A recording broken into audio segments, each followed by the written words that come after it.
Dr. Dan Venning is a professor at Union College, and we're going to be talking today about Hedwig and the Angry Inch. Thanks so much, Janelle. It's really delightful to be here. I love teaching musical theater. I've kind of moved away from the German stuff since I've come to Union. I do a Shakespeare course most years, but every 2 or 3 years I do a history of musical theater class, and I'm really delighted to be here to talk about Hedwig and the Angry Inch, which has been one of my favorite musicals for a quarter century now, since I discovered it when I was in college, my first year in college. And so I'm really excited to talk about it. I always talk about it when I'm teaching it, even as perhaps the reception of that show and its impact has changed really significantly in that last quarter century. So, yeah. Great. So, just wondering if you could say a few words about how you came to Hedwig. Okay, so it was in my first year in college. So Hedwig premiered off Broadway in 1998, and I'm from California. I started college in 2000. I was totally unaware of this off-Broadway queer rock musical until one of my friends who was involved in theater told me I really needed to listen to it.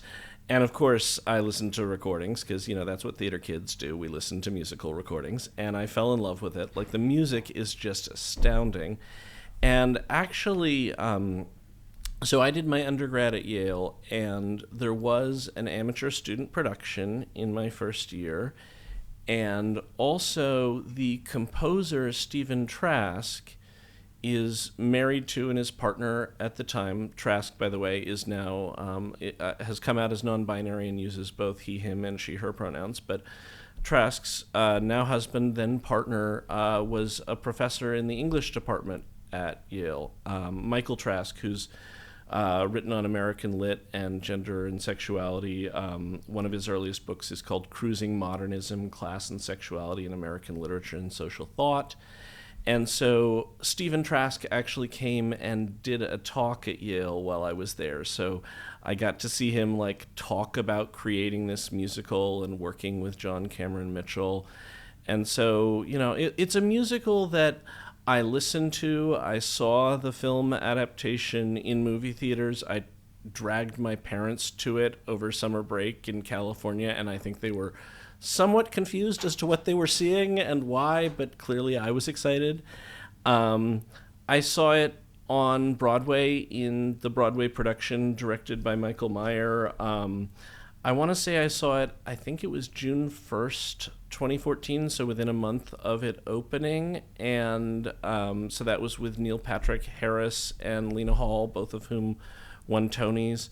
It won a Tony as Best Revival, although it had never been on Broadway before. But when a musical has been in the repertoire for so long, even if it's never been on Broadway, it'll still be nominated in the revival as opposed to the new show category.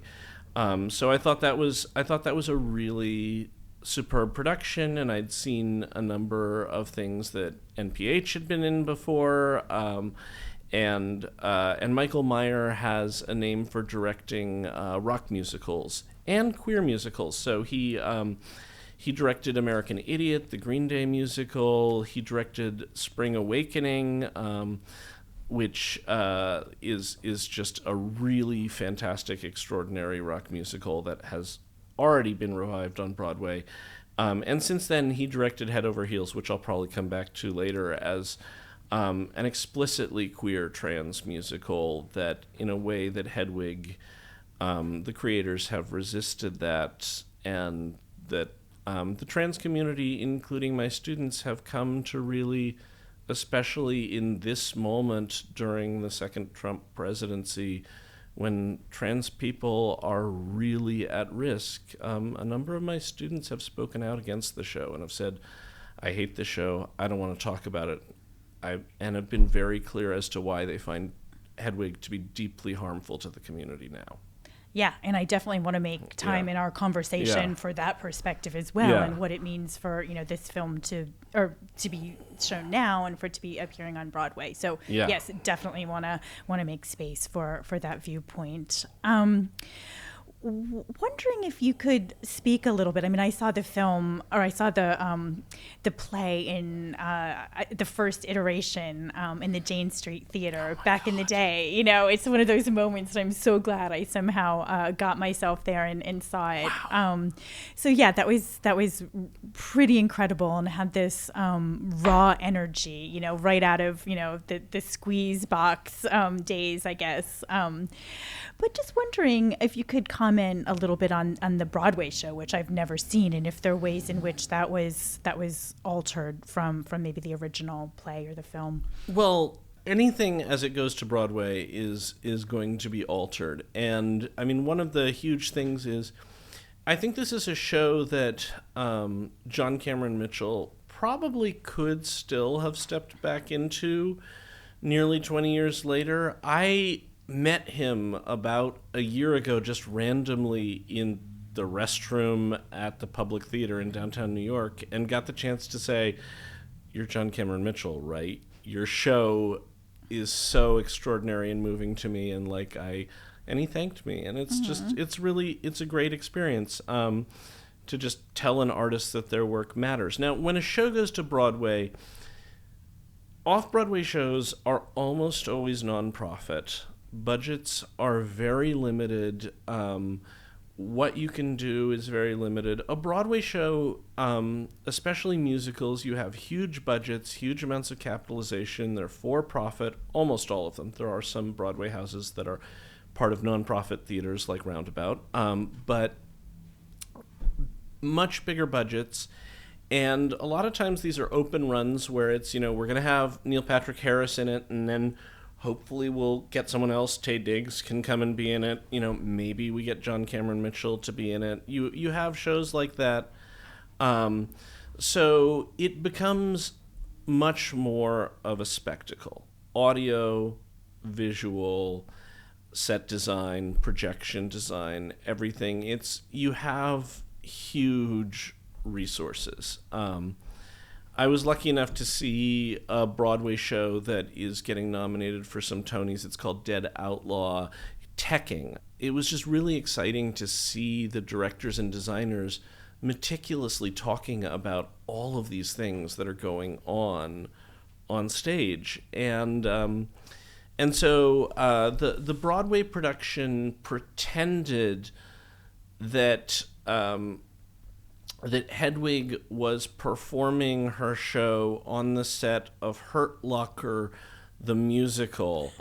Yeah, I know. I don't really know, actually. There was a fake program. I'm sure I have it somewhere. I should have dug through my boxes of programs and found this, because I keep everything like a pack rat, so I'm sorry I didn't do that. But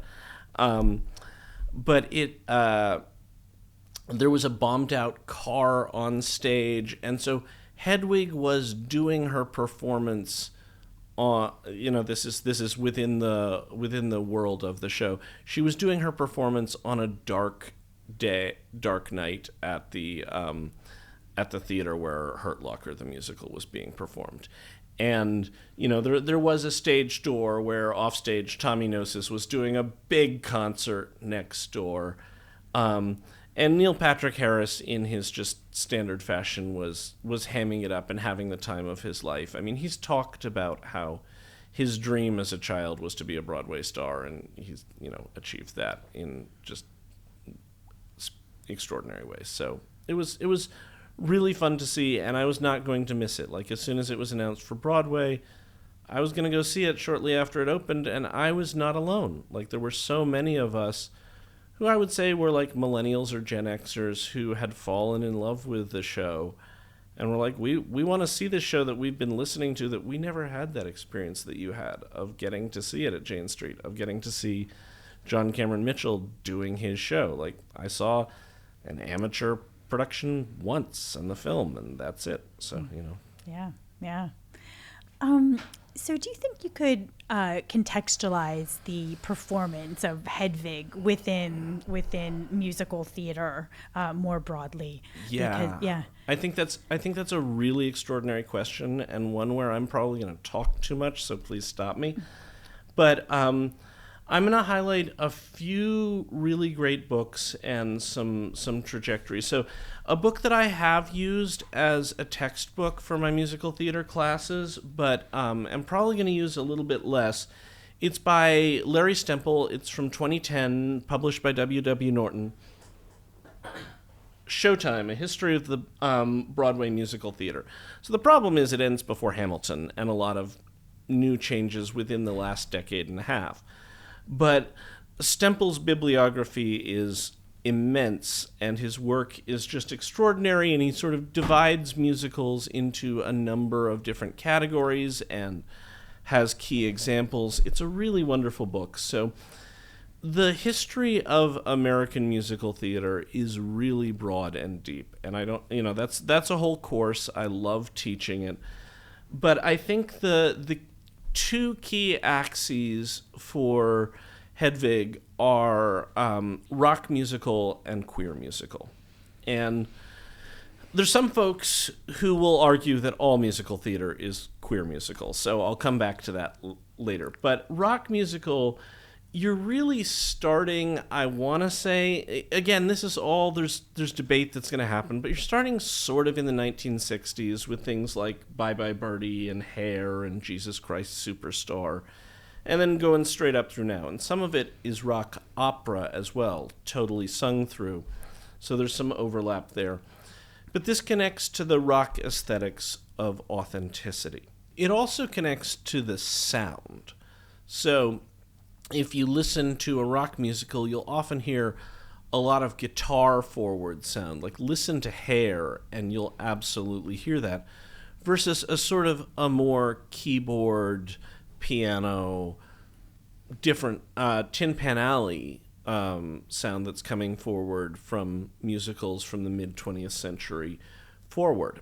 And so the sound is different, and also this idea of the rock musician like putting out there like, this is me, this is who I am, I'm being authentic. And it's performed authenticity, but in the 1990s, three, I would say, really key examples are especially Jonathan Larson's Rent, which is also a super queer rock musical written by a straight guy, Bat Boy from 97, and Hedwig and the Angry Inch from 98.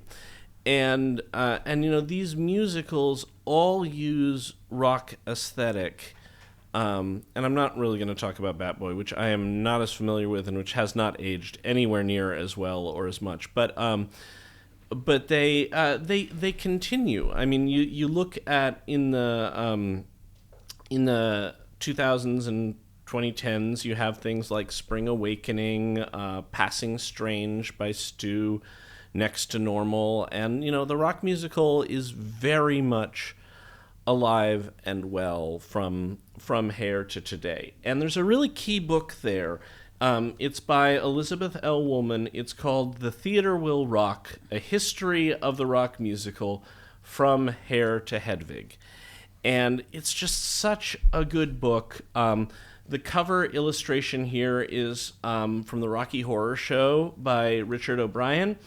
And Rocky Horror Show from the 1970s, O'Brien himself, he uses he, him pronouns, but even back in the 1970s, he was identifying as non-binary. He said that he was like 70% male, 30% female, and saw gender as a spectrum. Now, he's been married to 3 women, so that's the sexuality thing. But the show, Frankenfurter is simultaneously a villain and a hero and a queer icon, and it's such an extraordinary show. And of course the movie becomes a cult hit.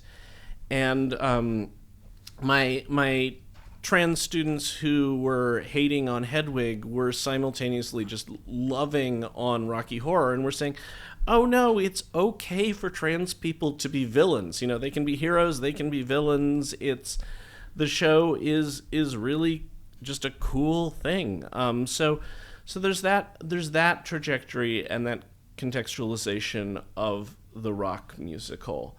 and especially that sort of like, how do we tell our story? The rock musical has so often been intertwined with what at times has been called identity politics or ideas of positionality, of, like, who are we? What is our place in society? Why have we been marginalized? How do we tell our story? Can I move on to the queer music? No? I wanted to just ask something. What you were saying about a lot of rock musicals being guitar forward. I was really struck by the beginning, certainly of the film, that begins with America the Beautiful, this kind of psychedelic version that potentially is even referencing Jimi Hendrix rendition of the Star Spangled Banner. And it just, the guitar music kind of claiming a certain space to exist, or even be within the country, be American in some sense. So that was something I was certainly struck by. And that's something that musical theater is doing again and again, is using genre to claim space. So Hamilton, which so often gets Hamilton, an American musical by Lin-Manuel Miranda, also on Disney Plus, and I'm sure you have viewers who can quote the entire musical word for word, which I can't do. But every year when I teach it, some of my students can. Like, literally, I can open up to a lyric and they can quote it. But Hamilton, Lin-Manuel Miranda has said that the two spiritual fathers of Hamilton, other than Hamilton and Ron Chernow, are Stephen Sondheim and Biggie Smalls. And if you look at the music from that, half of the music is sort of very musical, plunk it out and, sing that's Dear Theodosia, that's You'll Be Back. Those are musical theater songs. And the other half are hip-hop songs.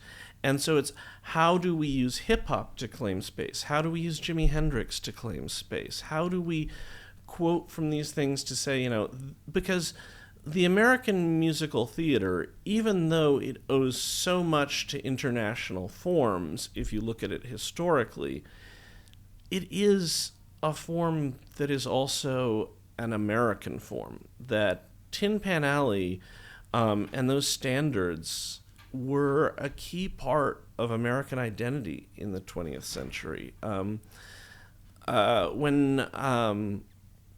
I'm blanking on who it was, but someone was asked about Irving Berlin's place in American musical. Irving Berlin, who Jewish American, wrote White Christmas. They said Irving Berlin has no place in American music. He is American music. Like, that's what American musical theater is it's claiming we are Americans. Another book that I think that's so central, it's called Making Americans Jews and the Broadway Musical. I'm blanking on the author's name at the moment, but it's Harvard University Press, and it's one of the best academic books I've ever read. She makes the argument that that basically by positioning themselves, this is people like Richard Rodgers, Oscar Hammerstein, all of the titans, not Cole Porter, of course, who was Blue Blood Waspy, but all of the sort of Jewish Americans who are part of Tin Pan Alley, Larry Hart, they were using musical theater and characters and tropes in it to make Jews white, to make them not racially different, to integrate them. Us, I'm culturally Jewish, although not non-practicing, to integrate us as Americans. And so, sorry, that's a really long answer about Jimi Hendrix. And even going back to the jazz singer, so that that's really exactly. Yeah. Oh, she talks about that. Yes. Yeah. I'm sorry, I'm blanking on her name, but it's an extraordinary book that Andrea Most. Great. Making Americans Jews in the Broadway Musical. It's literally on my desk now because it's probably the best academic book I've ever read. But I want to return to what you were saying in another strand, and that being queer musicals. So, amazing. Yeah. Thank you for letting me go back to that. So I'm actually going to go back to when I discovered Hedwig, because at the same time as I was discovering Hedwig, as my friend in college was telling me, you got to listen to this show, and then it was staged in a student production, I was also in a year-long philosophy seminar where we read Plato's Symposium, which The Origin of Love is based on a section in this. And Plato's Symposium is my favorite. It's not a dialogue because it's actually a lot of people talking in this one, but it's my favorite philosophical text by Plato.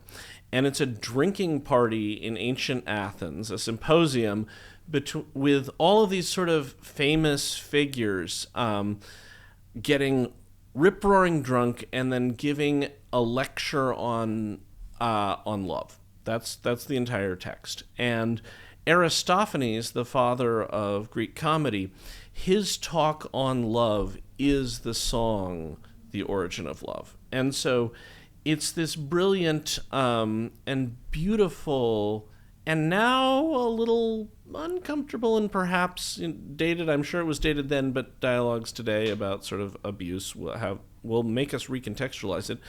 But it's a defense of same-sex love. That's what Aristophanes is. And that's what a lot of these talks are. A lot of them focus, if you look at the cover of this Oxford World Classics version, you have two men on it. And so John Cameron Mitchell is, he's really well read. He's really erudite. His composer's spouse is an English professor now at University of Kentucky, then at Yale. So it's oh, and by the way, I think it's just useful to mention that Stephen Trask's birth name was Stephen Schwartz, the same birth name as another major musical theater composer. So I don't know. Anyway, but in terms of queer musical theater, there's a way that some folks have argued that all musicals are queer. One book that I really want to highlight is D.A. Miller's, I want to say it's around 2001. It's called Place for Us, Essay on the Broadway Musical. And it's just a beautiful short book about Miller's own experience, Harvard University Press, 1998. Miller's own experience falling in love with musicals. And he describes it as a journey from being a teenager in the closet to being someone who finds Broadway to be a home. And he's often looking at the diva as someone, the female character, Mama Rose, who's going to sing the 11 o'clock number, as a sort of an icon that gay men can look at and sort of aspire to in a bit of a drag transgender way. Like that's the beautiful woman who takes up space that's inside of me. And so Miller is saying like all of musical theater is kind of this. Another figure who's really important to queer studies in musical theater is Stacey Wolf, who's written a number of really extraordinary books, including one of my favorite essays on musical is her essay on Wicked, where she balances quoting academic scholars with quoting blogs by teenage girls and highlighting sort of the academic validity of different viewers looking at work. But I think it's her first book. Excuse me. Mm-hmm. It's called A Problem Like Maria, Gender and Sexuality in the American Musical. And, up here it says, the Broadway tomboys, rebel nuns, and funny girls who upset 1950s gender norms. Mary Martin, Ethel Merman, Julie Andrews, Barbra Streisand. And Stacey Wolf, who is married to another major figure in feminist studies of theater, Jill Dolan. They're both at Princeton. Dolan wrote The Feminist Spectator as critic, where she... a foundational text for feminist theater studies, where she laments against sort of the male gaze for theater, the assumed male gaze for theater. But Stacey Wolf is really writing in this book from 2002 about sort of the assumed heterosexuality that you see in the pairings in most classic mid-20th century musical theater. And so she's writing about, how do I, as a lesbian, come in and view these shows? How can I view these central women characters who are going to wind up with men from a lesbian lens? And it's a super cool book in the way that it does that. So there are these authors who are sort of, from a queer studies standpoint, looking at musical theater in general as a queer genre and a queer space. And that's, I think, a really important, legitimate approach. But then there's also the musicals that are explicitly queer. And that's not just queering productions of musicals, but from this particular moment, from the 90s, I think it's really important to put Hedwig and Rent right next to each other. Now, Hedwig is created by queer artists. Rent is not. Rent is about Larson's friends in the East Village and him, but like Mark at the center is also a straight dude. But these shows are presenting really central space for queer artists. Now, that being said, both of these shows are critiqued really significantly in the introduction to the Methuen Drama Book of Trans Plays, which was just published a few years ago, co-edited by Leanna Keyes, Lindsay Mantoan, and Angela Parr Schiller. And the editors write at the opening, quote, "A cisgender man dons a Santa costume and prances on tables singing about killing a dog for money. The character presents as a woman for the duration of the musical. Most of the cast refers to her with male pronouns. Not entirely accurate, because at Angel's funeral, they're all referring to her as her, or trying to do so." Going on, of course. "The character, of course, has AIDS, and of course dies tragically, which teaches the rest of the cast an important lesson about following your dreams. The man wins a Tony. The cis male writer wins 2 Tonys, 3 Drama Desk Awards, and the Pulitzer." Next paragraph. Quote, "A cisgender man plays a character who undergoes a botched gender confirmation surgery to be with the man she loves. That man leaves her after only a year. Later, another man whom she has fallen in love with abandons her after discovering she isn't a cis woman. She breaks down on stage and removes her wig, makeup, and dress as if her gender is only a theatrical costume. The man who originates the role wins an Obie. The man who stars in the Broadway production wins a Tony." And Lena Hall, who is also playing a trans character, although she's playing either a trans woman or a man who does drag and is played by a cis woman, so that's perhaps a little different than a cis man playing a trans woman. They don't mention Yitzhak in this, but they start with those 2 quotations, and then they go on and say later on, quote, "In the cases of Rent, which premiered on Broadway in 1996, or Hedwig and the Angry Inch, which premiered off-Broadway in 1998 and on Broadway in 2014, we can recognize that actual trans people and cis-written characters like Angel and Hedwig exist in different circles on the same blurry Venn diagram. Trans art by trans people and art with trans characters by cis people can both explore the way people experience gender, but the positionality matters." And I want to highlight again what my student said. I spoke to her and told her I was doing this talk, and I asked if she wanted to say anything, and she said she did not want to come here and be part of this talk. She does not like talking about Hedwig and does not want to talk about it, and thinks that the musical is harmful to trans people, particularly today in the second Trump presidency, where trans folks are some of the most vulnerable people. She said, "I don't think this show should be done right now. I don't know why people are staging it. I don't know why they're showing the film right now, because it's harmful to us." And she very specifically said, the show, which John Cameron Mitchell has said isn't really a trans show because Hedwig goes through the operation specifically to get out of East Germany with this guy, that it's not entirely an identity thing for Hedwig, although I'm going to refer to her using she, her pronouns.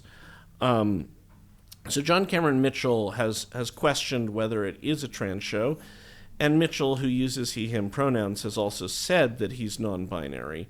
Those feel a little bit like covering his ass. And my student, what she has said as a trans woman is the show specifically plays into the trope via the botched surgery, this transphobic trope right now of gender affirmation surgeries being genital mutilation.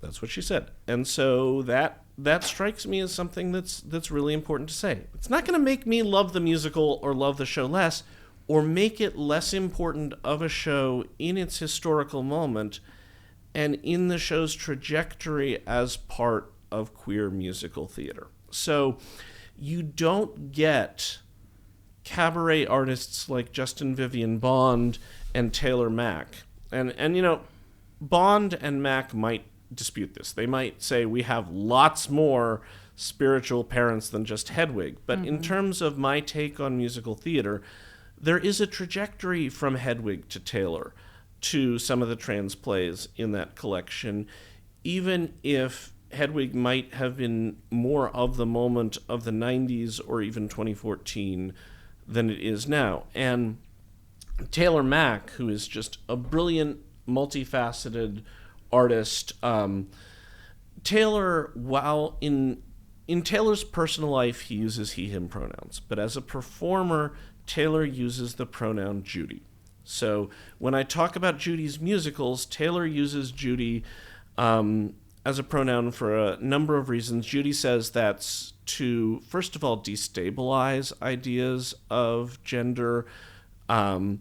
That Judy Garland is, of course, a queer icon, and Taylor likes to say, you can't say Taylor uses the pronoun Judy sarcastically without sounding queer yourself. So it's this sort of destabilization that's part of queer art. Now, Taylor's a drag artist, a playwright who's had plays on Broadway, an early author of trans plays with Taylor's play Here, H-I-R, which is referred to repeatedly in the introduction to the Methuen collection of trans plays, and most notably, I'd say, a 24-decade history of popular music, Pulitzer-nominated, 24-hour-long performance of American popular music that Taylor has done repeatedly, but only did a full 24-hour version once in 2016. I saw it as 8 3-hour sections, plus I saw workshops. But those 8 3-hour sections led up to Judy's one 24-hour-long concert. But the 24-decade history of popular music runs 1776 to 2016. Taylor starts with an ensemble of 24 performers, including Judy, and then each hour loses an ensemble member, so has to do more and more of it by Judy's self.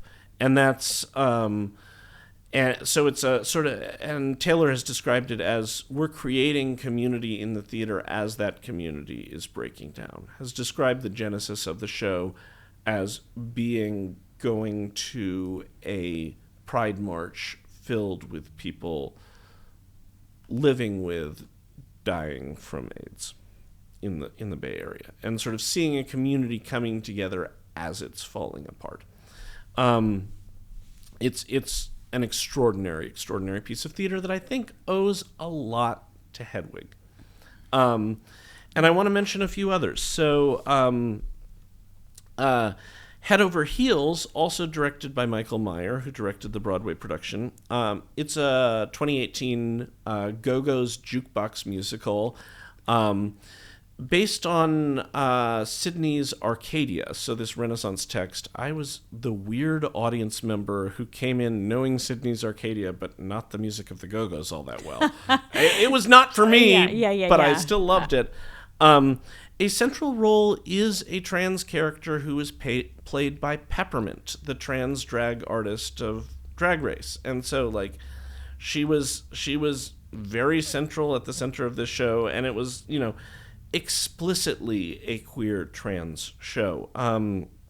Another Another example that I think is really important to mention is A Strange Loop from 2022 by Michael R. Jackson. It won Tonys, it won the Pulitzer Prize for Drama, so about every half decade to decade, the Pulitzer is given to a musical, like Rent, like Hamilton, like A Strange Loop, like Next to Normal, Sunday in the Park with George. But more often it's given to non-musical drama. But A Strange Loop is a play by Michael R. Jackson, a musical by Michael R. Jackson, a gay fat black man, about a gay fat black man with a famous name, Usher, who is writing a musical about a gay fat black man writing a musical about a gay fat black. It's a strange loop, but it's really about this character Usher dealing with his thoughts, dealing with his intrusive thoughts that are always butting in and telling him he's awful and that he should be doing things differently. And one of the thoughts is played by a woman. One of the thoughts is a woman. All of the thoughts are black, but L. Morgan Lee became the first openly trans Tony Award-nominated performer for her performance in that. So, there are shows that are explicitly queer trans shows that are going to Broadway or that have real trans representation now. At the same time, you're still getting a lot of trans erasure on Broadway. So you have things like Tootsie, majorly Tony-nominated. Why are they adapting Tootsie now? I don't know. Or the Mrs. Doubtfire, which ran on Broadway for all of a month for some reason. I did not see it and had zero desire to do so. But these are shows where, of course, the man who's dressing up as a woman is still doing it for gags, for laughs, and it's not actual drag or not actual trans representation. I think it's really important to cut in and say that I'm talking about this as a professor in the Department of Theater at Dance at Union who is a cis white man.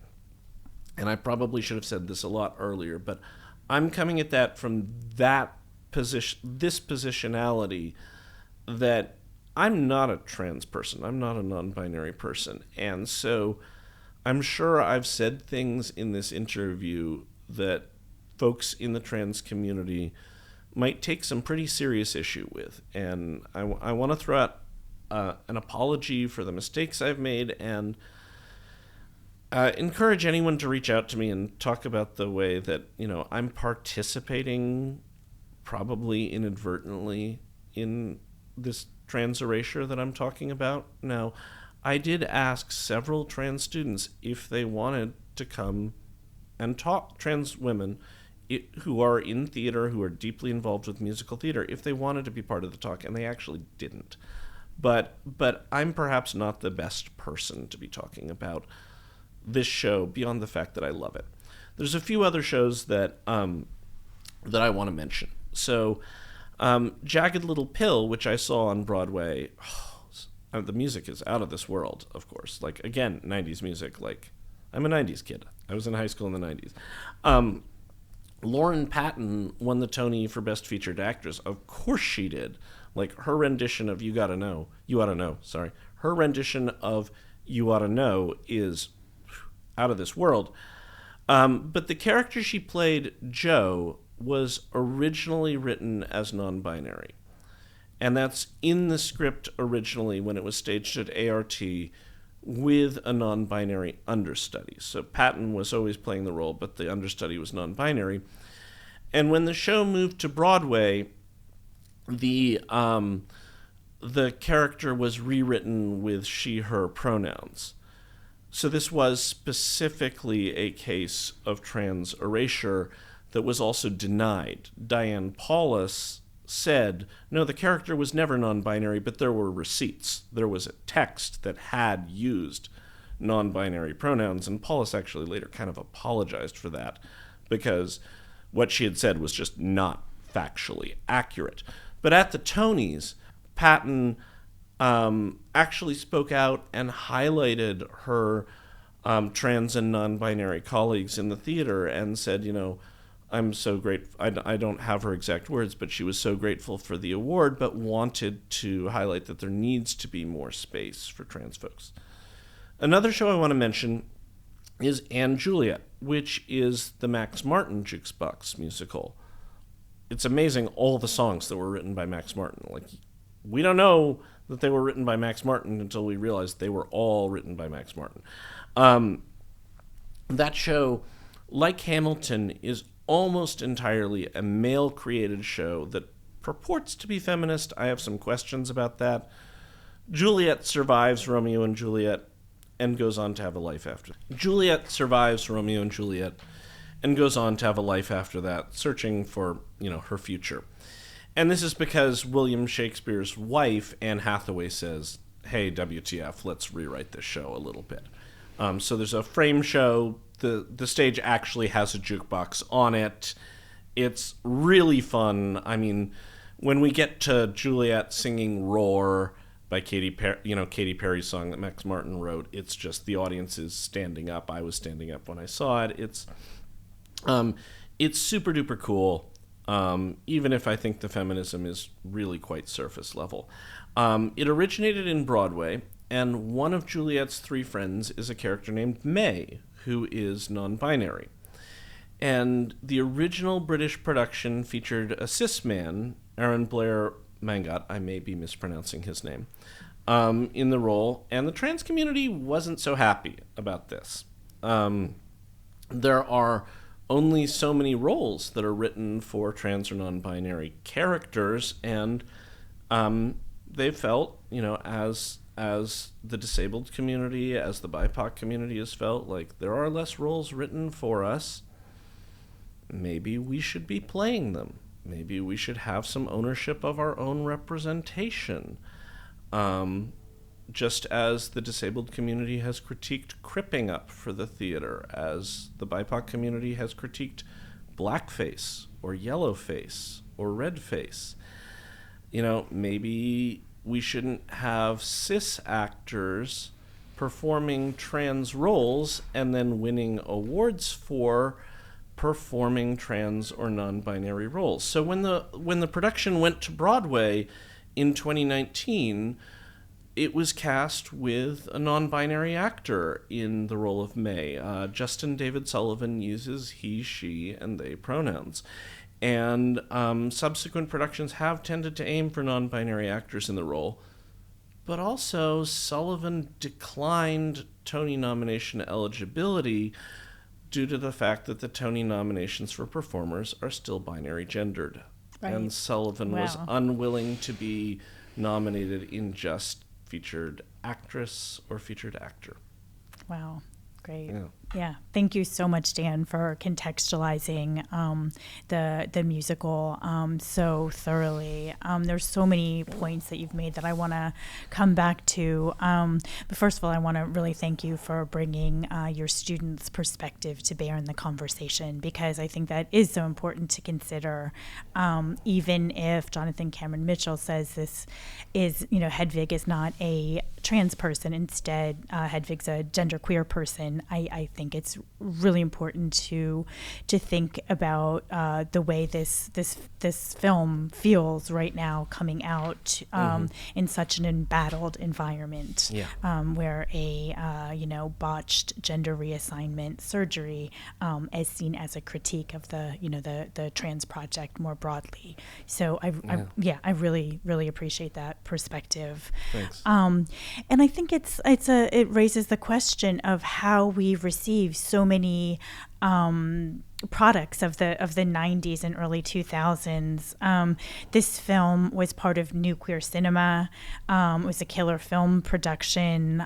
Christine Vachon is very responsible for bringing so many lesbian and gay performers and projects to light.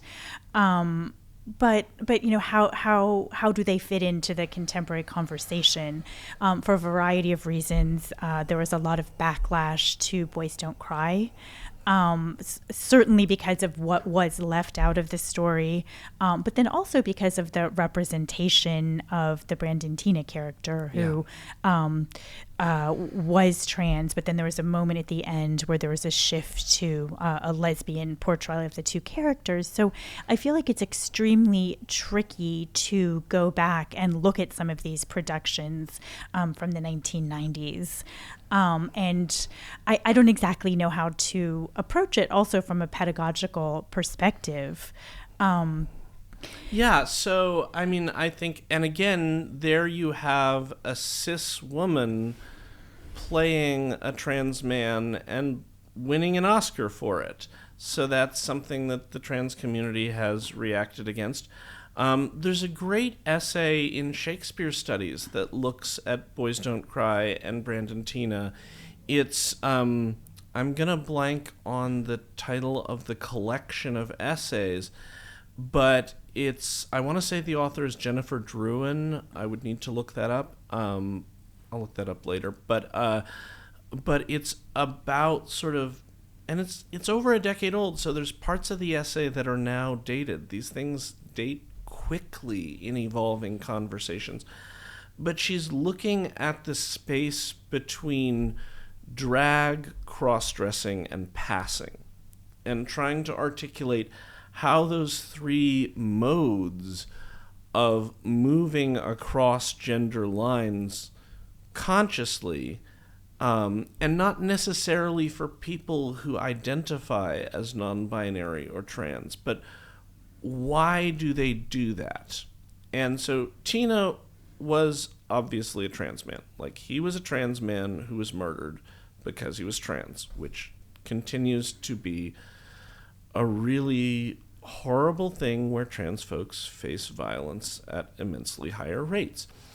And Druin is juxtaposing Tina, a real human being, with Viola in Twelfth Night, who disguises herself as a man, Cesario, in order to survive in a country where she's by herself without potentially having to resort to sex work or maybe becoming a maid, but where she can kind of retain her class but her autonomy, but her only way to do that is to be a man. And she's okay. At the end of the play, she marries the guy that she's been in love with the whole time. Her brother's alive. And Druin's point at the end of the essay is that it's not her gender that protects her, it's the genre. That this is a comedy, so things wind up being okay. That in the real world, that sort of passing carries a lot of danger. And that's going back to the 90s. Judith Butler's gender trouble, she's punning on genre trouble as well with that. So, Butler, who really does start that conversation and has continued to be a target for transphobic rhetoric. Decades later, she essentially creates something that people already knew, but a dialogue around the idea that, well, sex is biological, gender is performed. And gender, the clothes that we're wearing, the fact that I have a beard and I'm wearing, plaid, like I perform cis manhood pretty aggressively.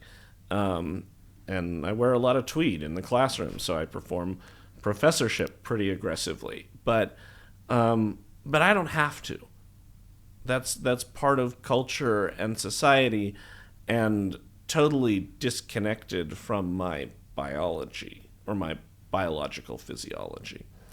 And so I think these conversations that came out of the 90s are really important. You and I have talked many times about a film that I love showing in my Shakespeare class, adapted from Shakespeare's Henry IV plays, My Own Private Idaho, which is part of that same cinematic movement, although a bit earlier. Right. Yeah. Again, with Keanu Reeves and River Phoenix playing the lead characters.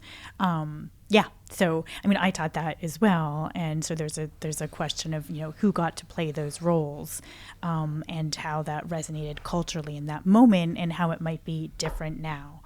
So I think that's incredibly important to think about. I wanted to jump back to a few things that you were saying about the genre, creating some kind of protection potentially.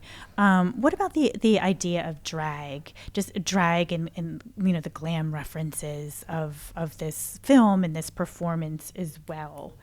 How do we deal with drag now? So I'm gonna have to plead less knowledge than I should have here.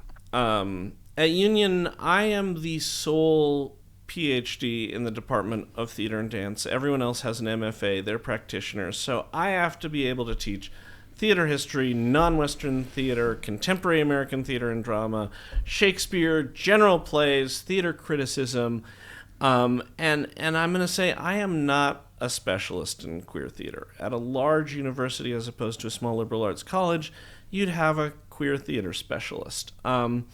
And I don't watch enough Drag Race. I didn't watch all of Pose. I have really enjoyed those.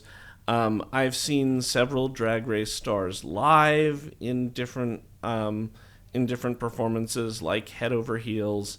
But I'm not someone who has gone to many drag shows or participated in drag shows. So I'm going to say, I don't think that I have the personal experience to really talk all that much about drag. I've certainly been to some. When I was in grad school, there was a really cool drag burlesque show that was run by one of my fellow PhDs at the CUNY Graduate Center. And that was super cool. It was like queering burlesque in a really fun way. Taylor Mack started as a drag artist before Judy went into especially shows, written plays, writing Judy's own plays, 24-decade history of popular music, lots of other shows. So Taylor was a drag artist, and owes a lot to that. But that's one where I probably have less of the necessary context. Mm-hmm, and, it's awesome to see someone like Peppermint, but I am not the obsessive watcher of every season of Drag Race and, the greatest hit seasons of Drag Race and all that sort of stuff. So yeah, I've watched some. It's delightful. And, if you can't love yourself, how are you going to love someone else? That is such a moving thing to hear every time you watch that show. Yeah. Because I know many defenders of this film and the performance do talk about its origins in Squeezebox, which was this club operating once a week, or this show operating once a week out of a club just north of Canal Street called Don Hills. So the band that's actually featured in the film played there. So much of the music originated there within that environment. But even there, Jonathan Cameron Mitchell was originally criticized for being an actor, not a drag queen. Yeah. So there's criticism, of his performing even in that environment, where he's not authentically a drag performer. So it's very complicated. And I also appreciate your referencing some of the gender theory of the 90s that I very much feel like the film and musical performance is responding to as well. Because there is this sense of fluidity that also plays into what some of the glam performers who actually did go to see the original show, like Lou Reed and I guess David Bowie, actually saw the show and loved it as well. So. Oh my God! And thank you for mentioning Lou Reed and Bowie. One of my dreams when I lived in New York was to meet Bowie. That line in Phoebe Bridgers' Smoke Signals, since Bowie died, it's such a thing. It's, there's a big long trajectory of this. I gotta say, I know nothing about Squeezebox. I should know much more about that. And we all should. Yeah. Yeah. Yeah, but this is a much broader trajectory. I think it's really important to mention. We're in Pride Month. Stonewall was started by a black trans woman. That's who started it. And the Stonewall National Historic Site, the current administration has removed the T. It's LGB. So, they've taken the T out of Stonewall right now.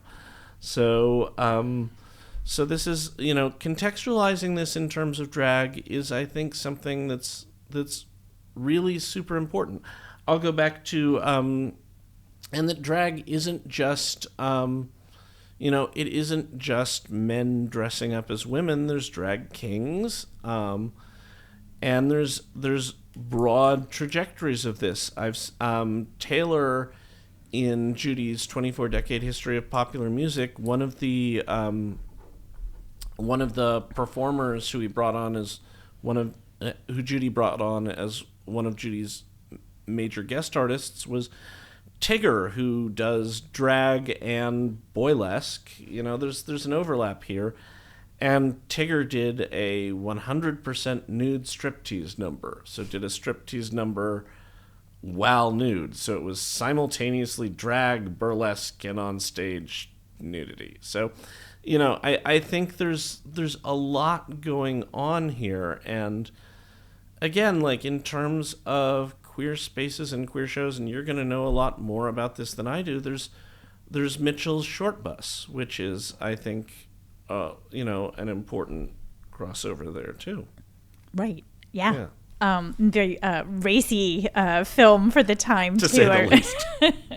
For sure. And we can see that is, sort of on the same trajectory, arguably, as Hedwig, right? That there was a pushing of certain lines, right? Of propriety or what has a place where, somehow in society as well. So yeah, I think it's fascinating to think about it, at once in the context of the late 90s and then now. And the different ways we might approach this film. Just thinking a little bit about going back to Plato's Symposium, and the idea of the Berlin Wall. Wondering how that figures, because that's also a very specific moment, when the Berlin falls in '89. Something, Bowie spent time in East Berlin as well. Oh, yeah. So yeah, just wondering a little bit about the ways we might think about the walls falling, with what's happening with Hedwig and a certain maybe gender fluidity. Well, the obvious answer right there is Tear Me Down, because that's the song and they're trying to tear me down, and it's just such I don't want to say hard rock, but a 90s rock song. So there's a way that Mitchell is using that to forward the metaphor, to create some sort of plot devices that account for Hedwig's gender surgery. I think it might also be useful to mention a theatrical figure who's connected to East Berlin, Bertolt Brecht. So Brecht was, in the 20th century, really involved in non-realistic theater. And Brecht didn't believe that theater should be realistic. He believed that you should always see that theater is theater. He developed a theory called the Verfremdungseffekt, this often translated as alienation effect, that you should to some degree be alienated from the action as opposed to absorbed into it so that you can think about it. And Brecht wrote musicals very frequently with Kurt Weill.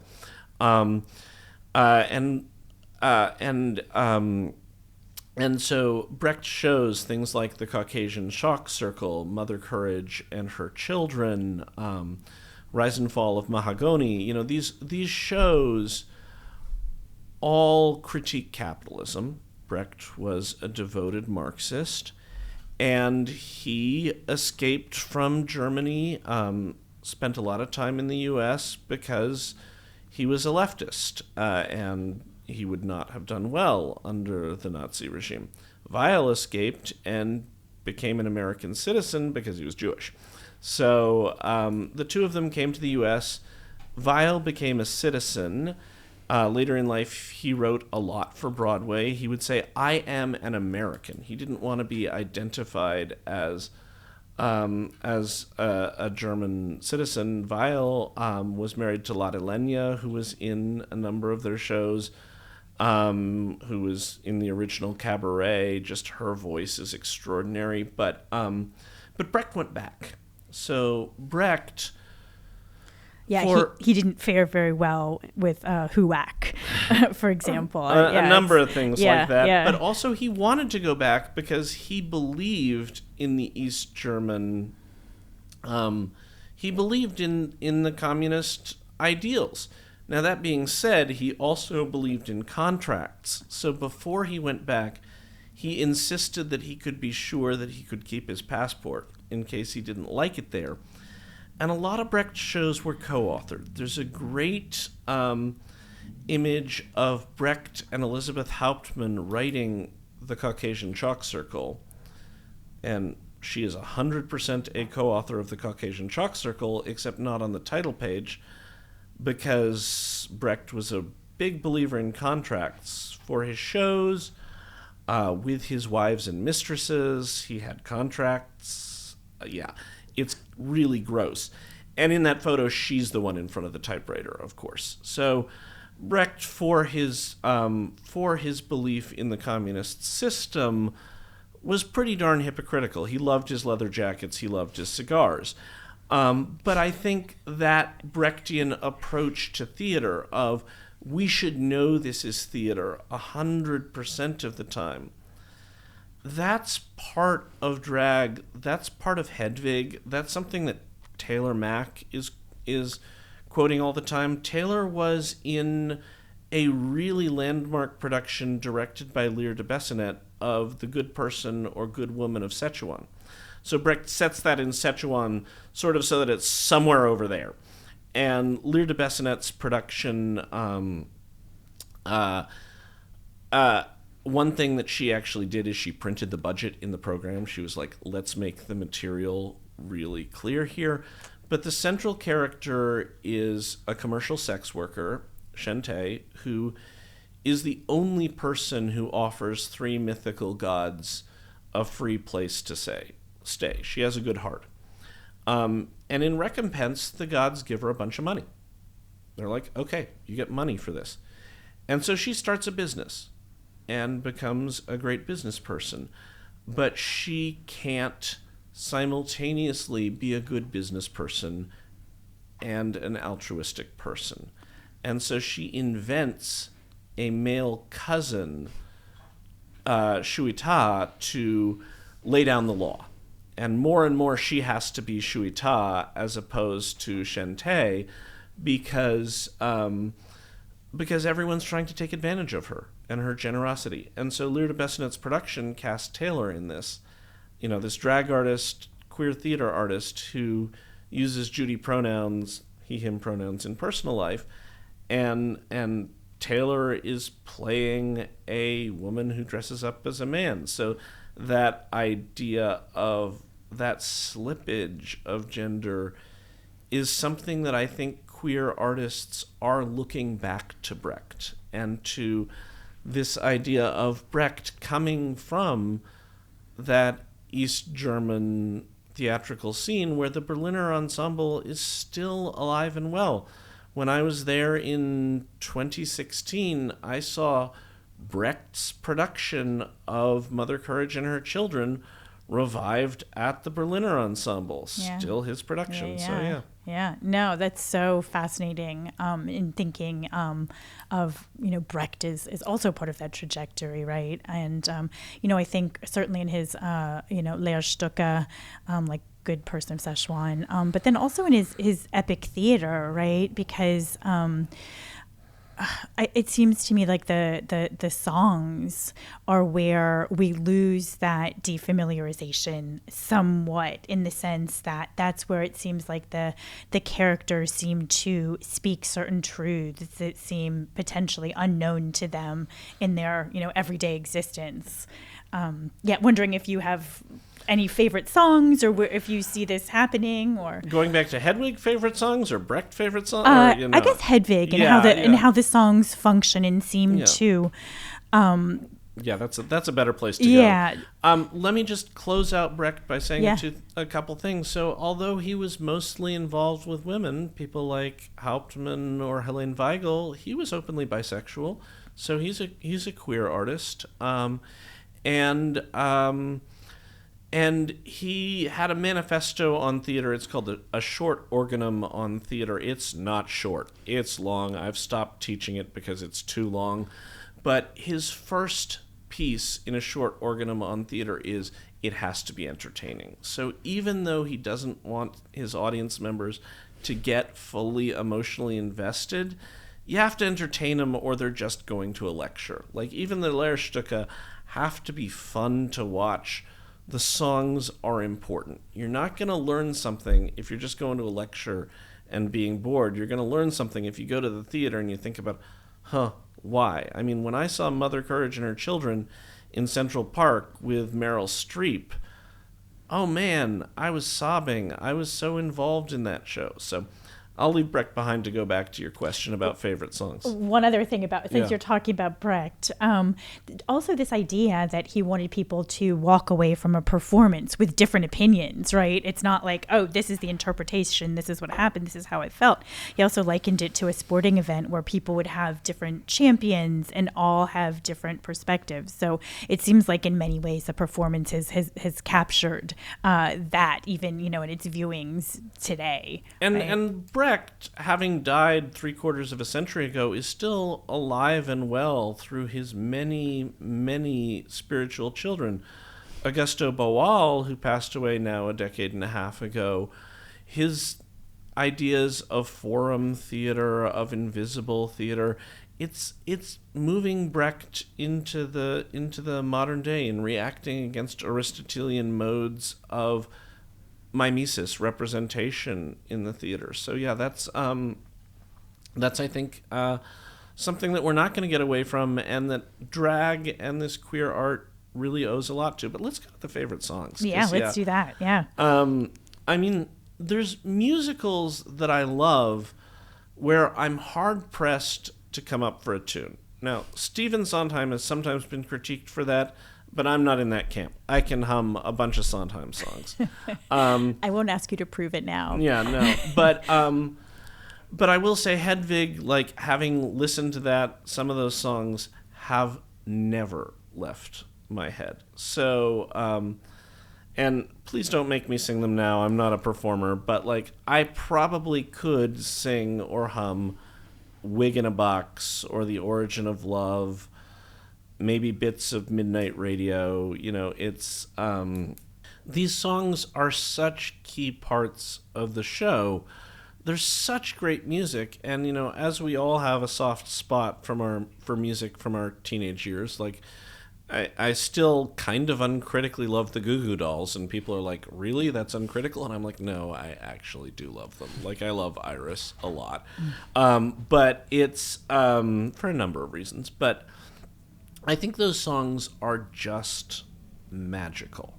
They're beautiful, and they rock. And that's Elizabeth Woolman's title, The Theater Will Rock. It does. Those songs rock. And the staging, I think that's somewhere where you can get to the spaces between the productions and the film pretty well. So in Wig in a Box, you have the sort of that thing in songs with like the bouncing going along with words, with singing along. This is a show that was designed for some projection design. And projection designers nowadays are often credited alongside other designers, but when you're off Broadway in the 90s, there's only so much you can do in terms of projection design. Broadway has the resources in 2014 and with advances in technology to do a lot more. I mean, there's shows in the 2010s and up to now that projection design has just taken over a huge amount of the design. I'm thinking especially things like Mean Girls, where the set was projection design, The Band's Visit, Dear Evan Hansen, of course, which I love the music and hate the show for a number of reasons, but I have an article on that, on con artists in musicals, of which Evan is 100% one of, although he's a kid. But there's a big trajectory of con artists in musicals. But you look at those, like, in the film in Wig in a Box, if I remember correctly, Hedwig is sort of in her trailer and starts singing, and then her band appears outside the trailer and then is inside the trailer, and the trailer sort of expands to be a stage, but we're also using film montage as she's singing about different types of wigs and, you know, different ways that this makes her look, and, you know, put on my makeup, turn on the 8-track, maybe edit this out because I am not a musical theater singer, but, you know, whatever. I pull my wig down from the shelf.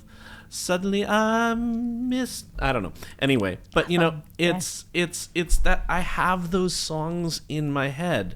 Sometimes I don't have the lyrics because I am terrible at memorization. But, you know,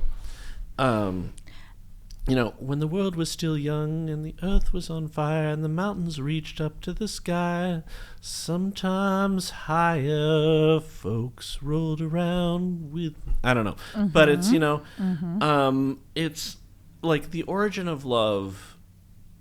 Before I had Spotify, it was one of my most played songs, you know, on MP3s, and, you know, that I had ripped from CDs of my musical theater CDs. Like, that song is just a beautiful song, and again, there's these illustrative amounts that were there's these illustrative aspects that were always meant to be part of the design, like little illustrations from that Plato story, drawings, that the film allows the drawings to take over, and to suddenly we're not in the world of Hedwig and her performance, but we're able to see these illustrations play out on the screen. And if I remember correctly, the very last shot is sort of, again, one of those cartoonish illustrations coming back of this sort of coming together of oneself in what love is. And that's something that you can do in a film that you can't do on stage, because you can do projections, but you have bodies, you have people who are there singing, but you just suddenly have the screen taken over with these beautiful, really moving illustrations of, you know, the children of the sun and the earth and the moon and what that looks like, and Zeus cutting them in half, and all of these classical references that are straight out of the Plato. Like, you can read that. It's just, yeah. Yeah. No, I mean, I think it's incredible. I mean, Wig in the Box, I think is so interesting because I think it's played right after Hedwig, sees the Berlin Wall falling. She's been left by the GI who, has taken a new lover. So there's this idea, okay, what do I do now? This is the life that I've created, that I've been part of creating, certainly, because as a child, Hedwig was very passive, right? And sort of it just seems like she was led into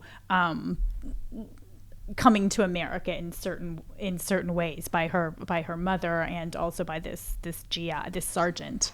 But we see the way in which Hedwig kind of picks up the pieces, right, in this song, and just performs from where she stands with this ferocity and bravery, right? So I think that song is just so incredible for that as well. That also, I think, very much references the drag scene that the musical emerged from. And then I really love that you talked about the different things that film could do, right? And I think one thing that comes to mind is Wicked Little Town, which is, first performed at I think it's some kind of salad bar or something like this in Kansas. But then at the end, we have Tommy performing it, right? But in the play that that I saw years ago, it was I think still continues to be. I mean, the actor who plays Hedwig also plays Tommy in that scene, right? So what does it mean for that to be played by a different actor? Did you want to say something? Yeah. Yeah. Go ahead. First of all, I'm embarrassed. I was pulled up my phone a moment ago to what is the name of that song? I can't forget Wicked Little Town. Again, I have, which is the only song that's reprised in the show. So it's, I think a really crucial song in those terms. And that last moment in the show when Hedwig opens her shirt to show a male torso, there is this moment of, is Hedwig also Tommy? Is it this? And that's going back to that idea from The Origin of Love of we're trying to push ourselves together to be this whole person. So are Hedwig and Tommy in love? Is Tommy even exactly real, or has Hedwig always been Tommy also all along? Tommy's probably real because he's off there performing in arenas, and Hedwig wrote the songs, and he's misperforming in them and getting the classical references wrong because she was his babysitter, so there's some weird age gap stuff that's going on here too. But in terms of performances versus film, and again, this is number of actors. Directors could possibly cast an actor, a silent role as Tommy Gnosis, and do things. I don't know to what degree. I don't know to what degree Mitchell and Trask would allow that, because shows that are under copyright, you have to follow what's written in the script. But in the film, you have that incredible actor Michael Pitt as Tommy Gnosis, who, he was in Boardwalk Empire. He was in the American remake by the same director of Funny Games, wasn't he? So it's he's done some really cool things, and he has just this beautiful, soulful, expressive face. So we get to see Tommy. We get to see Tommy kind of as a bit of a David Bowie figure. I feel like some of his makeup sort of evokes that Bowie-dom. And we get Hedwig's mother. So we get to see Hedwig as Hansel as a kid. I don't know if I should be dead naming her. And the mother is played by, I'm blanking on her name, but that actress who was in she was kind of the villain in the 1990s TV La Femme Nikita. And, I think she was in a season of 24. So it's, it's these 90s, early aughts connections you can make between these major actors who he gets to be in these roles that aren't present in the stage version. Yeah. And I think it's so interesting. I mean, you said something that really struck me about the role of Tommy, right? And is that a portion of Hedwig? And one thing that I think is really interesting in the film, when Hedwig is creating the Tommy Gnosis persona, she draws this cross on his head, right?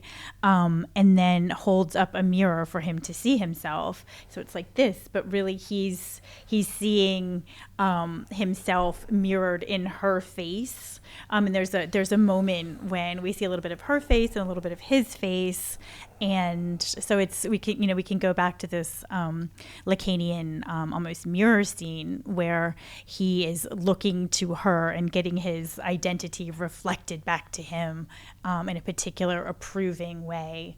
So then when we come back to the end, the idea that the Tommy Gnosis figure then re-emerges from the Hedwig persona when she tears the wig off. Jonathan Cameron Mitchell said that he observed a drag performer's wig fall off and the performer just performed through it, and that was the catalyst for that scene. But we see in the way that the two look more and more and more alike. And originally, the film was the main character in the performance was supposed to be Tommy Gnosis, but then that morphed over time. So we see the two sort of coming together, and this idea that rather than finding the ideal mate, that one can find this completion or plenitude within the self. Somehow, which is, very much, I guess, the figure of fluidity, or going back to the androgyne figure as well. So yeah, you're right. Like, what do we do with that? And what's the contemporary reception of that? Yeah, I'm not sure I really have any sort of answer to that other than this, key moment where people want to be able to have self-definition. They want to be able to define who they are, to be treated with respect, to have bodily autonomy. And this isn't just trans folks. This is, the Dobbs decision that's ending a constitutional right to abortion that was around for a half century of, to what degree do we have ownerships over our body, over our identity, over letting that change, letting it morph? There are, and I don't know if I should mention this, but there are people who detransition, and there's debates among the trans community about that, about, the way that for that significant minority, the way that they can have in some cases been exiled from communities. But,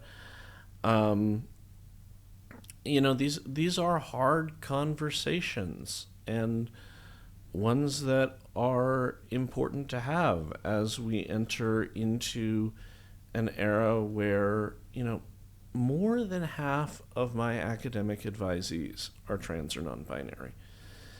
And, I work very hard not to dead name them, because I usually learn their dead names via the systems that I see, as it's like, this is this student, and I usually know their biosex for similar reasons, to not misgender,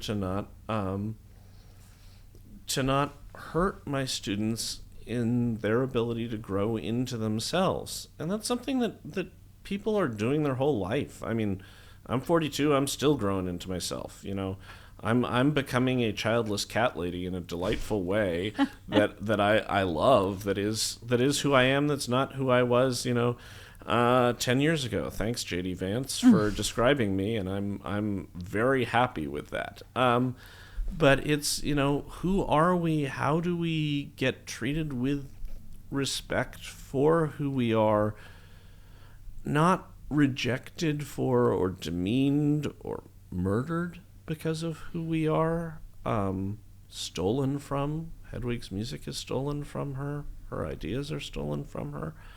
And so that's I think, a space that the musical is raising some really important questions that do continue to be important questions. At the same time, I have to acknowledge that this musical is very painful for a community that is at risk right now, that's saying that this musical is harmful. And maybe this isn't what we should be showing during Pride Month right now. Maybe it's something else we should be showing during Pride Month right now. Yeah. But that's 2025. That's not 1998, 2001, and it might not be 2035. Like, this show is something that is very dear to me.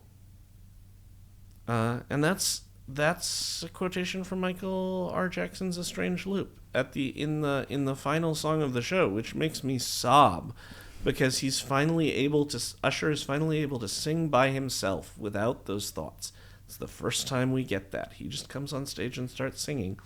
And he has an earlier song called "Inner White Girl," where he talks about this inner white girl who's kind of Taylor Swifty, who is just someone who he loves dearly. And he says, sometimes I need her to shut up, though she is dear to me. And this is a show that's so dear to me that I think is just, it's part of, who I was when I was a teenager. And it's something that helped me become a better, more aware person, and that helped musical theater transform. And what a great thing that this was released in mainstream cinema in 2001. That this show was out there, and that I took my boomer parents to, and that they saw, and, were perhaps a little like, why is he taking us to this? But, my sister is a queer Gen Xer. She's 16 years older than me. I should ask her what she thinks of Hedwig and the music and stuff like that. I don't know. She's not a theater person, but it's a generational issue too. For sure. So, yeah. I mean, one of the things that was written into the notes was that this performances could change slightly, which I think is really, really important, that there could be sort of references to what was going on locally in the contemporary world. And then also, Jonathan Cameron Mitchell also says that anyone could play Hedwig, which is something that we might or might not agree with now. Yeah. So that's the author's right. Yeah. Also. So, I mean, for shows under copyright, authors or their estates have the right to approve casts, to approve directors. There's some legal limitations on that based on discrimination, but and there's some really serious ethical questions about that sometimes. But if you're doing Samuel Beckett's plays, there are very specific rules as to how you have to do them, down to stage directions. The Edward Albee estate, and this is something that there were some pretty serious issues with, they shut down a production of Who's Afraid of Virginia Woolf because a black actor in that. And they said, no, that role cannot be played by a black actor. I'm not sure Albee would have done that himself. I think because he actually did let a black actor play Martha. Mm-hmm. But the estate... the estate did that. So Mitchell has the right to say, this role can be played by anyone. I wrote this role for anyone. So you have Neil Patrick Harris in the revival, and you're absolutely right. There was The Hurt Locker, the musical. There were a million other contemporary references in that Broadway revival that I don't remember what they were off the top of my head, but they were there, and it was like that show that's playing down the block, this other thing that's going on. He wants the text to change, and Neil Patrick Harris leaves the show, and Taye Diggs, who is a black musical theater star, and who, Harris is married to a man. Diggs was for a long time married to Idina Menzel, so, co-stars in Rent. So, I don't know if he identifies as a straight actor, but he's a black actor who was married to a woman who goes into that role. Anyone can play that role. Mitchell can say that. Now, also, communities who watch that show might legitimately have problems with that, but that's the author's right. Yesterday, I brought an extraordinary young playwright and former student, but she's a superstar. I'm not just bringing her because she's a former student. Her name is Alex Lin, and she's having a major production of her new multi-award-winning play, Chinese Republicans, is opening next season at it's opening at the Roundabout Laura Pell's Theater, and like a lot of playwrights writing today, she writes specific identity requirements into her show. You're not directing that show without the four central characters being played by Asian or Asian American actors. She will shut that production down. You don't get to do an all-white production of The Wiz. Those happen. All-white productions of The Wiz, all-white productions of Once on This Island happen, and they should not. That's a joke in Glee, an all-white production of The Wiz, but they happen because the creators let you do that. But if you try to do a non-Asian cast production of Chinese Republicans, once it's no longer at the Roundabout or, whatnot, Lynn's going to say, no, you can't do that. Right. Now, I asked her, are you okay with Asian American actors who are not Chinese American doing this? And she said, yeah, we might have a Korean American actor in this role. So that's something that she has a right to say, but that's the author's right. Mm-hmm. And a lot of plays that I've read, like in that trans plays collection, the Methuen trans plays, the authors tend to say, cast trans actors. In Mike Liu, major Asian American playwright involved with Ma Yi Theater Company, one of the country's large, most notable Asian American theater companies, he has an adaptation of Richard III called Teenage Dick. It's a great play. It's written for disabled actors. It was created in collaboration with a theater company for disabled actors. And he says in his introduction to it, yeah, this is a play set in a high school. You can cast people of any age. People can act age down. You cannot cast non-disabled actors. This role is written for a character who uses a wheelchair. That's the sort of Buckingham analog, and the Richard analog was originally written for an actor with cerebral palsy. The British production, it was an actor with a condition where he could use only half of his body. It leads up to a dance that has to be choreographed for a disabled actor with a major movement disability.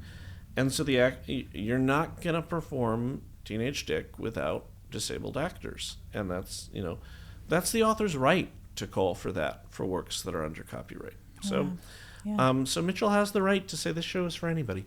That's what it was in 98. That's what it is now. Yeah.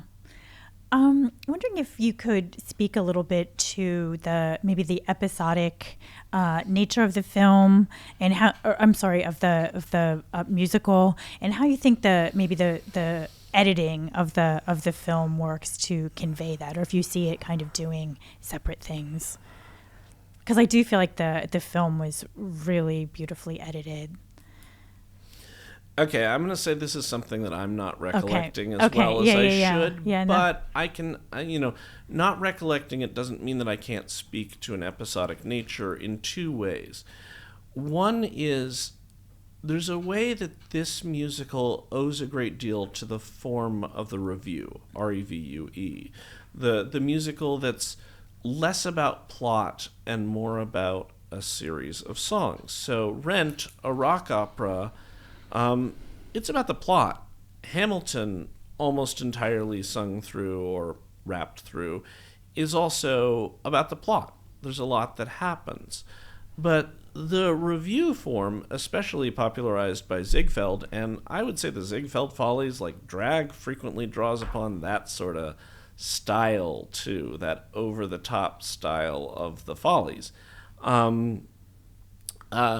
The revue is so much less about the plot than it is about, hey, there's some songs and maybe there's a little bit of a love story going on in between this, but it's mostly about getting some celebrities on, doing some songs, entertaining your audience. One of the works that is frequently cited as one of the first examples of American musical theater is a show called The Black Crook. Now, it's not about race. Sorry, I am having to look this up here. 1866. So The Black Crook, 1866, early musical theater review. I actually saw like a sort of revival of it. Black is being used there as sort of like pejorative, as like someone who's like tricking people. But and there were early black musicals like Shuffle Along, a major musical, again revived recently, that went to Broadway. But The Black Crook is a revue. And part of the weird thing about the revival is actors went in and out of it, and they brought in their own songs and took them out. Wow. So there's a lot that an episodic musical owes to that form. And then the other thing that I'm going to say is Brecht again, because Brecht's shows are super duper episodic. The Mother Courage and Her Children, it's over the course of 10 years during the 30 Years' War, and starts with the war ongoing, ends with the war ongoing. It's over those 10 years, Mother Courage trying to protect her family and losing her children in the process. It's about this episode, as opposed to that classic Aristotelian model of let's build to a climax and see how that leads to a resolution. And in Aristotle, there's the idea that the ideal show, like Oedipus, should be over the course of 24 hours. And you still see that. You still see that in some extraordinary shows. Wole Soyinka's Death and the King's Horseman, that's a tragedy over 24 hours. There's a way in which that, Rent, like the first act of Rent, is super Aristotelian. It's that 24 hours leading up to Maureen's concert. And then it's super episodic for the second half, which is that whole idea of the second act problem that goes into a number of musicals. But yeah, I mean, I think that Brecht is probably, again, the best antecedent there. Yeah, Brecht's always a a great resource, yeah. I think. And I think the editing does give us certain things that the theatrical performance doesn't, insofar as we get a bit more backstory. Some of the characters are differentiated more, not played by Hedwig. And then also in the performance of Midnight Radio, where there's this reference to Hedwig's being this, montage construction, right? So we get to see this fragmentation, this really fast, almost Soviet style montage, coming together. So that's very much instantiated in the body of the film as well. So I just sort of love that moment. And there's also this exquisite corpse song that's done. So I just think the editing is used very exceptionally, particularly in that song. So, I mean, in terms of casting and just a few other things, so I don't know if I mentioned, so edit these out if I mentioned them before, but that original 98 off-Broadway production, after John Cameron Mitchell left the role, it's Michael Cerveris who goes into that. And Cerveris, he originated Young Tommy, and the narrator on Broadway got a Tony nomination in '93 for The Who's Tommy. So, he's super involved in the rock musical and the queer musical. So he was in Fun Home. He was the dad originally in Fun Home, based on the Alison Bechdel illustrated memoir, and that's Bechdel's narrative about her coming out at the same time as she discovers that her dad is gay and he kills himself, and so that's a role that he initiated. So I think these trajectories of who played the roles is central, and that this movie that has actors like Pitt in it, you still have John Cameron Mitchell as Hedwig. He's not casting a Neil Patrick Harris in that. It's Miriam Shore who reprises Yitzhak, and I think it's important to mention Yitzhak, who I don't know if I mentioned this earlier, but she's either a drag queen or a trans woman who Hedwig requires Yitzhak to perform, this is in the show, contractually to perform as a man, despite the fact that Yitzhak wants to live or perform as a woman, and is played by a woman in drag as a man. or has traditionally been played by a cis woman like Lena Hall, incredible, won a Tony for it. A cis woman who plays a trans woman or a man who does drag. It's a little unclear. But I'm gonna call Yitzhak her. I'm gonna say she's a trans woman. That's my take on it. And that Hedwig, who is a trans woman, because Hedwig wants to have center stage as this trans woman, isn't letting Yitzhak be her authentic self.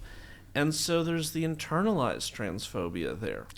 And the two central performers who created this music, the two central authors who created this musical, that is now being critiqued pretty significantly by the trans community, John Cameron Mitchell and Stephen Trask, they both now identify as non-binary.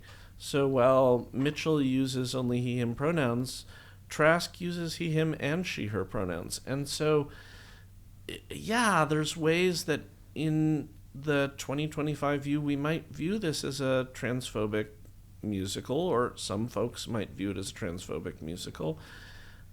But also the two authors are non-binary. That is how they self-define. And so that question of internalizing those issues is I think, an important question to deal with. Thank you so much for helping us try to grapple through this series of performances and different reception horizons, because it's very tricky. Yeah, let me quote one more thing. Okay. Yeah. So I think I just want to quote a really central book to theater studies, which is by my mentor who, I owe so much to. So Marvin Carlson's book, The Haunted Stage, The Theater as a Memory Machine, 2001. It's one of the best books in theater studies. And there's no one who goes to the theater as much as Marvin. He wrote, I don't know how many books, 15 to 20, but he also went to the theater literally every night. And you'd run into Marvin at the theater sometimes. His frequent goodbye was, see you at the theater, just because you will. And I was so lucky to have my dissertation advised by him. He was the dissertation advisor for my undergrad advisor, so there's something generational there too. There is something generational. Yeah, but his argument in The Haunted Stage is that theater is, at least for theater people, necessarily intertextual. He creates a term called ghosting because he says this isn't about theater ghosts. That's a whole different thing about the actual ghosts who haunt theaters, and you can go on tours in London and elsewhere about that, the Grey Lady, all that sort of stuff. But this idea of when you see Neil Patrick Harris as Hedwig, you're also remembering him as Bobby. You're also remembering him as Doogie Howser. When you see Cerberus in Fun Home, you know that Hedwig was there. You know that Tommy was there. And when you see the revival in 2014, you think about the film. You think about the off-Broadway original performance, even if you didn't see it. And so he talks about the haunted body of the actor, the haunted space of the theater that it's in, the haunted play or musical that gets performed again and again and again. We'll never be able to think of Oklahoma the same way after Daniel Fish's production of it. And so it's... it is a haunted space, and Marvin's book about that, it's being built again and again. There's another book on musical theater that I'm going to butcher the title, but it's Unfinished Show Business, the musical is a work in progress. So it's it's always a revision. Yeah. It's always going to happen again. And what's the next revival going to be? Yeah, and what issues are going to seem most poignant? One thing I was really struck by watching this again very recently was some of the issues of immigration and the difficulties in hearing, and just the violence that Hedwig herself perpetrates against Yitzhak, right, in terms of not wanting her to perform or him to perform in Rent, and just like, ripping up the passport. And, when Hedwig herself was, had such difficulty in getting to America, right? So there's this kind of control of Yitzhak, being from, a country in the former Yugoslavia. Yeah, and that's I think a really extraordinary thing to highlight right now, and I'm sorry I haven't been doing that more, because literally every morning when I open my New York Times app over breakfast in mid-2025, there's a new headline about what the current presidential administration is doing regarding immigration. Today, as we're recording this, the headline was about countries that are being put on a list of can't come here again. So that's this moment. Alex Lin's play that I brought, Chinese Republicans, that I brought her here to talk about, the play was written during the Biden presidency, is set during the first Trump presidency, and is being produced during the second Trump presidency. Most of the characters are Chinese American, but one of them is Chinese, and she's here on an H-1B visa. And the other's reaction to her as an immigrant and what happens to her is a central part of the plot. And so, yeah, that's I think another really important discussion. And again, I'll go back to positionality. I'm not just a cis white guy. I'm a cis white American-born American citizen. So, that's what am I not paying attention to? Thank you so much, Dan, for talking us through this very complicated series of performances and their receptions. Yeah. We're so grateful to have you with us today. Thank you so much, Janelle. I mean, I'm just floored, and your